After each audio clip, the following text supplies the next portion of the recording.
नमस्कार दोस्तों, मैं ऋषभ सिंह और आप सभी देख रहे हैं आपका अपना YouTube channel ऋषियस classes.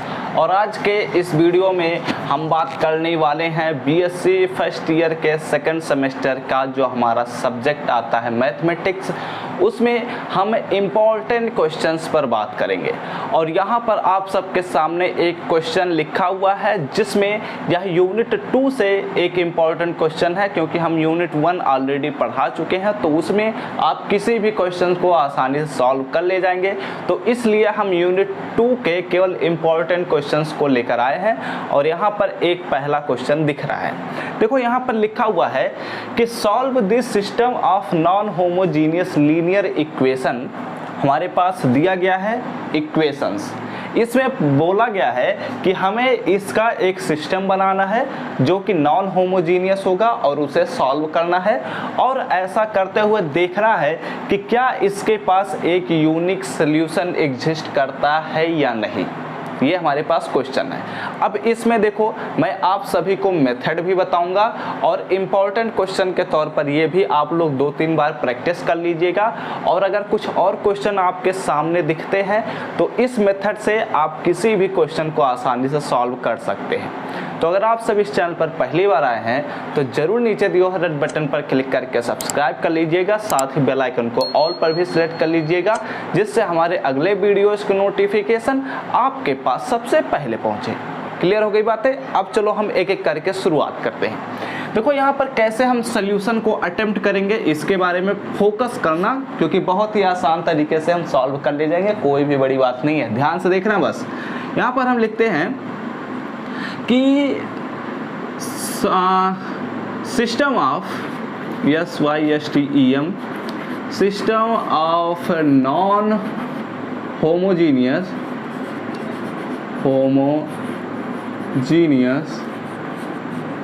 Linear equation is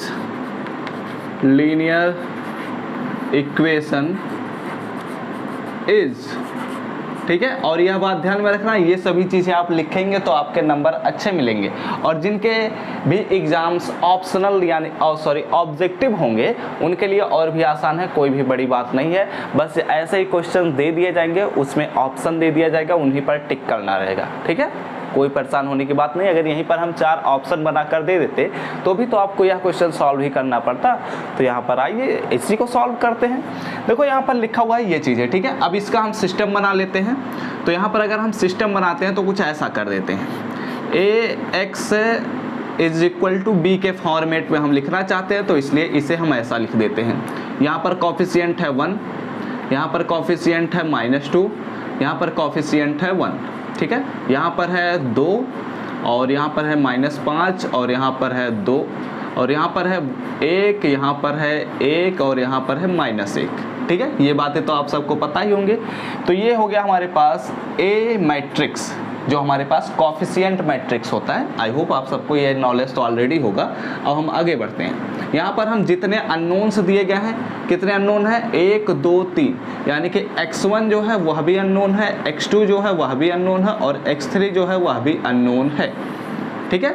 अब इसमें आगे बढ़ते हैं। यहाँ पर हमारे पास जो इसके non zero right hand side values लिखे हुए हैं उन सबको लिख लीजिए 1 2 1। अगर 0 भी होता तो उसे भी हम लिखते, ठीक है। ये हमारे पास एक यह जो मैट्रिक्स सिस्टम दिया गया है, यह जो इक्वेशंस दिए गए हैं उन्हें हम एक मैट्रिक्स सिस्टम में लिख दिए। अब देखो इसमें क्या करते हैं, यहाँ पर लिख लो, now augmented matrix is AUGMENTED। Augmented matrix is ठीक है। यहाँ पर हम थोड़ा और इधर करते हैं जिससे आगे हम सॉल्व कर सकते हैं। तो यहाँ पर हम लिखेंगे ऑगमेंटेड मैट्रिक्स होता है A और B को हम एक ही मैट्रिक्स में लिख दें, ठीक है। तो यहाँ पर लिखते हैं, ये हमारे पास है B, ठीक है, ये हमारे पास है A और ये हमारे पास X और ये हमारे पास B। आगे हम बढ़ते हैं, यहाँ पर हम लिखते हैं 1 2 1 -2 -5 एंड 1, और यहाँ पर हमारे पास है 1 2 -1, और यहाँ पर हमारे पास B का जो वैल्यू है वो है 1 2 1, ठीक है। अब इसी को हम सॉल्व करेंगे और इसे हम एक्लॉन फॉर्म में बदलेंगे। यहाँ पर मेथड पर फोकस करना, कैसे हम सॉल्व करते हैं।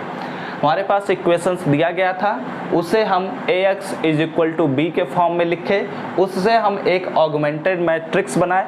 अब इसको हम एशलॉन फॉर्म में बदलेंगे। ठीक है, एशलॉन फॉर्म में कैसे बदलते हैं हम आप सबको ऑलरेडी बता चुके हैं। अगर नहीं पता होगा तो आई बटन पर आप लोग जाकर देख सकते हैं। पिछले यूनिट में हम एक लेक्चर बताए थे जिसमें हमने बताया था कि एशलॉन फॉर्म में कैसे निकाला जाता है। अब इसको हम सॉल्व करते हैं। तो एशलॉन फॉर्म में बदलने के लिए इसे भी 0 बनाना है, इसे भी 0 बनाना है। तो यहाँ पर हम क्या करते हैं कि R2 में अगर हम क्या करते हैं, R2 रो जो हमारे पास है इसी में हम बदलाव करना चाहते हैं, इसे 0 बनाना चाहते हैं। तो R2 - 2R1 कर देते हैं, यानी कि R1 में 2 से मल्टीप्लाई और सब्ट्रैक्शन। और यहाँ पर R3 में क्या करते हैं, नॉर्मल सा तरीका है, R3 में केवल R3 और R1 कर देते हैं सब्ट्रैक्शन, आसानी से हो जाएगा। यहाँ पर हम लिखते हैं, आई होप आप सबको ये दिख रहा होगा। ठीक है, यहाँ पर A/B, ठीक है। इसे वैसे आप एक तरीके से और पढ़ सकते हैं, A सच दैट B, या फिर इसे ऐसे पढ़ें तो ज़्यादा अच्छा होगा, augmented matrix of A and B। ठीक है, आगे हम बात करते हैं। और ये हमारे पास हो जाएगा, ये तो हमारे पास पहला जो रो है वो वैसे ही रहेगा। तो यहाँ पर 1, यहाँ पर हो जाएगा -2, यहाँ पर हो जाएगा 1, और इस पर भी हमें काम करना रहेगा, लेकिन यहाँ पर अभी फोकस करो। तो यहाँ पर हमें 2 से मल्टीप्लाई करना है और सब्ट्रैक्शन करना है, तो 0 हो जाएगा।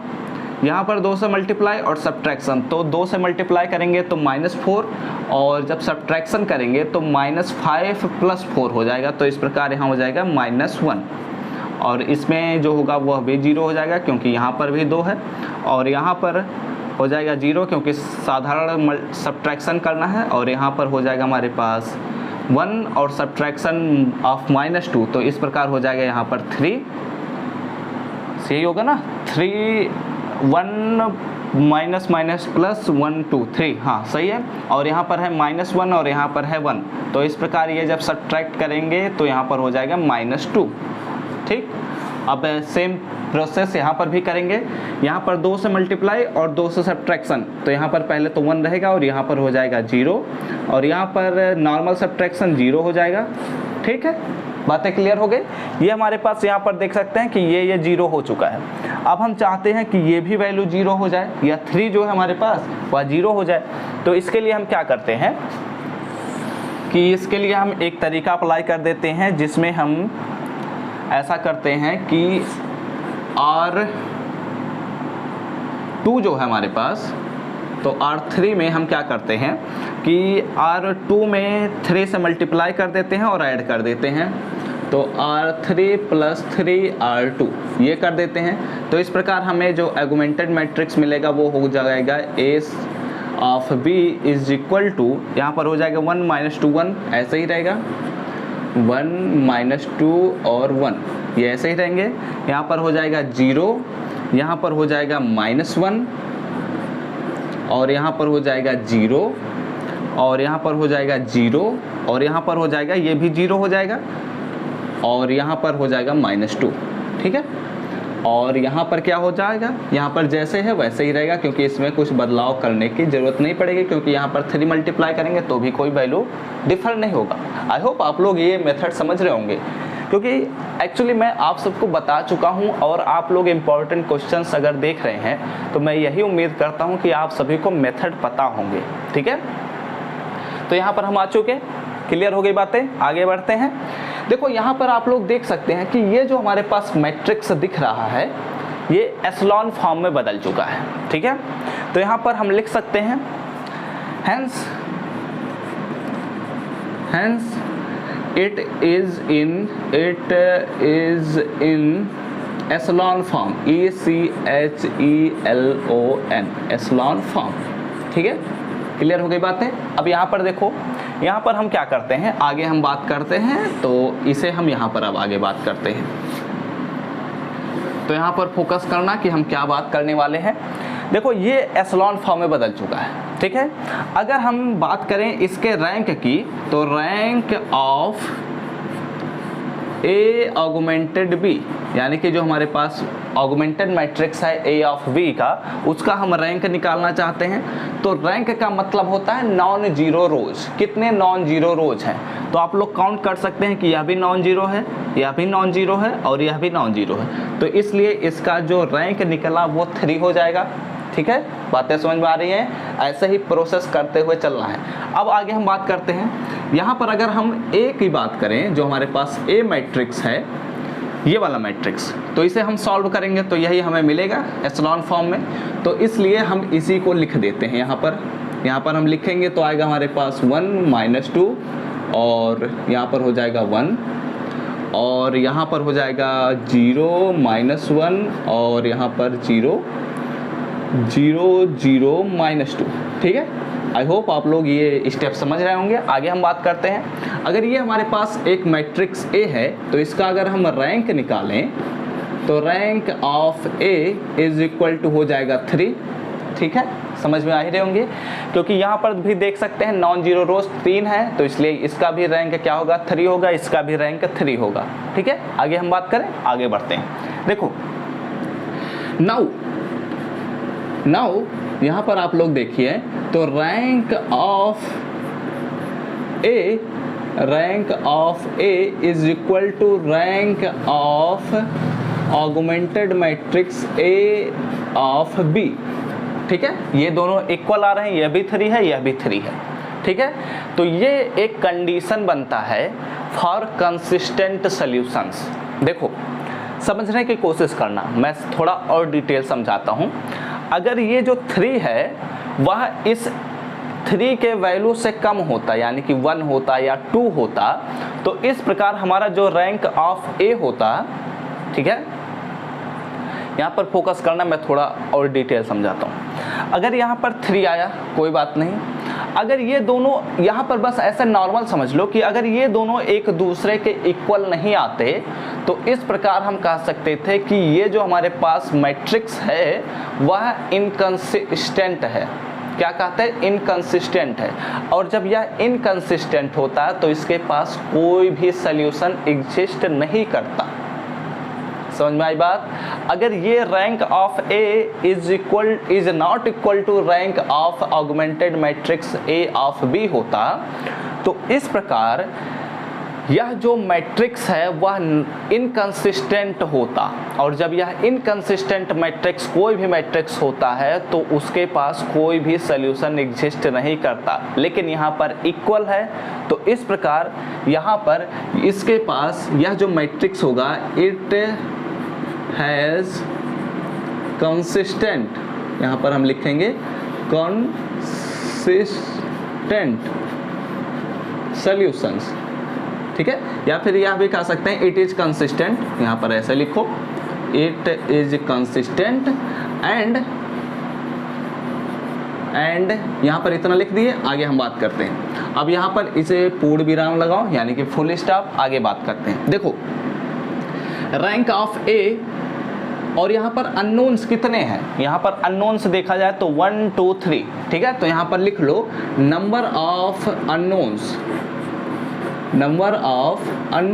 यहीं पर बदलता है। हर क्वेश्चन जितने भी इसके क्वेश्चंस रहेंगे यहीं पर बदलेंगे। तो नंबर ऑफ अननोन्स 3 है। तो रैंक ऑफ ए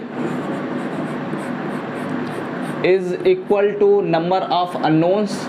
ठीक है, यहाँ पर लिख लो number of unknowns, A unknowns. Clear हो गई बातें? तो rank of A is equal to number unknowns भी है, तो यानी कि यह भी 3 इज इक्वल टू 3 है, यह भी हम देख सकते हैं। तो जब यहाँ पर हम देख रहे हैं कि rank of A is equal to number of unknowns, then it has unique solution. क्या होगा?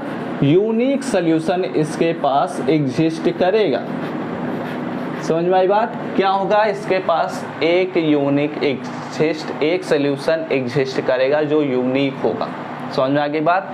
अब देखो यहाँ पर फोकस करना, मैं फिर से रिपीट कर देता हूँ कि अगर rank of A is not equal to rank of augmented matrix A and B, तो इस प्रकार यह जो मैट्रिक्स होता है, ये जो हमारे पास सिस्टम बन रहा है, इसके यह एक इनकंसिस्टेंट सिस्टम होता, और जब इनकंसिस्टेंट सिस्टम होता है तो इसके पास कोई भी सल्यूशन एग्जिस्ट नहीं करता है। लेकिन जब यहाँ पर दोनों इक्वल आ गए तो यह कंसिस्टेंट सल्यूशन हो गया, और जब यह कंसिस्टेंट सल्यूशन हो गया तो इसमें हम फोकस करेंगे कि कितने अननोन्स हैं। तो अगर अननोन्स 3 हैं और rank of A is equal to number of unknowns, ये दोनों एक दूसरे के इक्वल आ जाते हैं, तो इस प्रकार इसके पास एक यूनिक सल्यूशन एग्जिस्ट करने लग जाता है। समझ में आ गई बात?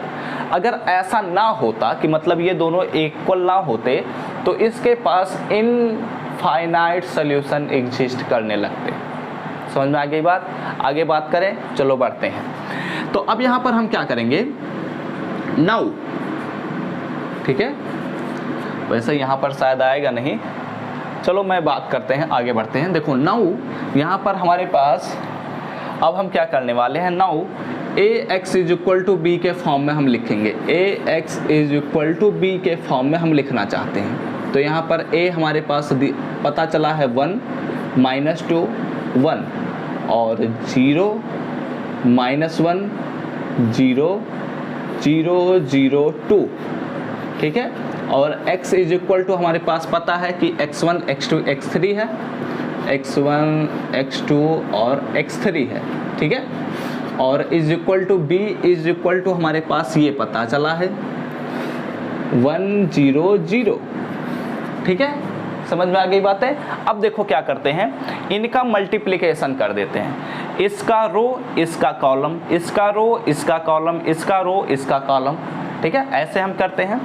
सो यहाँ पर हम कर सकते हैं ये कि 1 x1 तो x1 हो जाएगा, और -2 x2 होगा तो यहाँ पर -2 x2 हो जाएगा, और यहाँ पर 1 है x3 है तो प्लस x3 और इज इक्वल टू 1, ठीक है। आई होप आप सबको दिख रहा हो। एक्चुअली यहाँ पर जगह कम है ना, तो मैं थोड़ा एडजस्ट करने की कोशिश कर रहा हूँ, लेकिन आई होप आप सबको दिख रहा होगा। आगे बात करते हैं। यहाँ पर है 0, यहाँ पर है x1 तो 0 हो जाएगा, यहाँ पर है -1 और यहाँ पर है x2 तो यहाँ पर हो जाएगा -x2, ठीक है।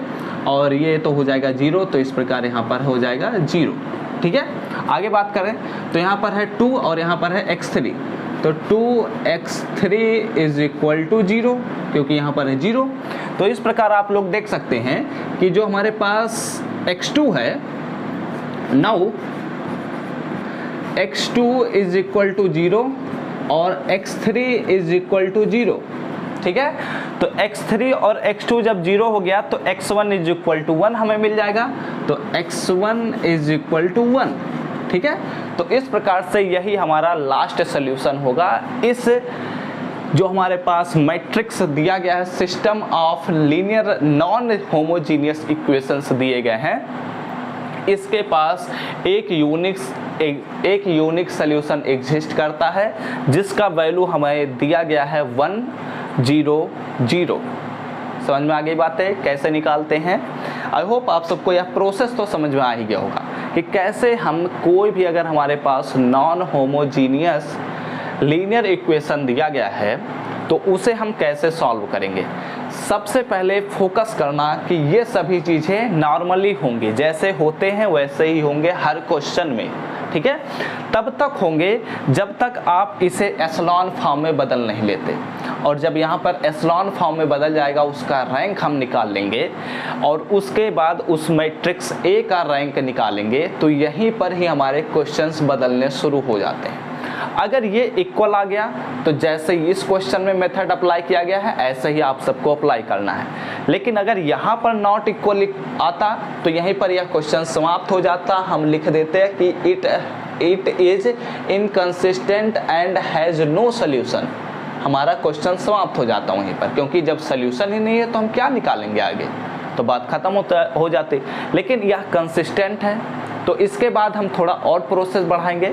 यहाँ पर हम देखेंगे कि इसके पास कितने अननोन्स हैं, तो अननोन्स 3 हैं। अब देखो इसमें भी 2 केसेस होते हैं कि अगर rank of A is less than number of unknowns हो जाता, तो वहाँ पर दूसरा प्रोसेस करते हैं। लेकिन यहाँ पर इक्वल आ गए, तो यहाँ पर जब इक्वल आ गए तो यहाँ पर हम क्या करेंगे कि इसके बाद इसके पास एक ही यूनिक सॉल्यूशन एग्जिस्ट करेगा और जिसे हम इस तरीके से पता करेंगे। समझ में आ गई बात? क्या करेंगे कि यहाँ पर मैं बता देता हूँ कि ये इस प्रकार हम 3 इक्वेशन निकालेंगे और इन तीनों इक्वेशन की सहायता से x1, x2 और x3 की वैल्यूज पता करेंगे। अक्सर x3 का उपयोग करते हुए x2 का वैल्यू निकालते हैं और जब ये दोनों वैल्यू पता चल जाते हैं तो x1 का वैल्यू निकालते हैं। ठीक है, समझ में आ गई बात है? कुछ और नहीं है, ऐसा नहीं है कि इससे समझने के लिए आपको शक्तिमान बनने की ज़रूरत है। आपको सब कुछ पता है, बस आपको प्रैक्टिस करने की ज़रूरत है। तो आप अपने नोटबुक को उठाइए, बुक को उठाइए, जितने क्वेश्चंस हैं सभी सॉल्व करने की कोशिश कीजिए। जो नहीं होता हमसे पूछिए, हम बताएंगे। ठीक है, तो इस वीडियो को यहीं पर समाप्त करते हैं। आई होप आप सबको यह वीडियो पसंद आया हो तो जरूर लाइक करिएगा। साथ ही साथ इस चैनल पर पहली बार आए हैं तो जरूर नीचे दिए हुए रेड बटन पर क्लिक करके सब्सक्राइब कर लीजिएगा। साथ ही बेल आइकन को ऑल पर भी सेलेक्ट कर लीजिएगा, जिससे हम आप सभी को डेली 8 बजे मैथमेटिक्स के इंपॉर्टेंट क्वेश्चंस प्रोवाइड कर सकें और शाम को 6 बजे आपको डेली केमिस्ट्री के इंपॉर्टेंट क्वेश्चंस प्रोवाइड कर सकें। तो हम सब मिलते हैं अपने नेक्स्ट वीडियो में। तब तक पढ़ते रहो, संघर्ष करते रहो और सफल होते रहो।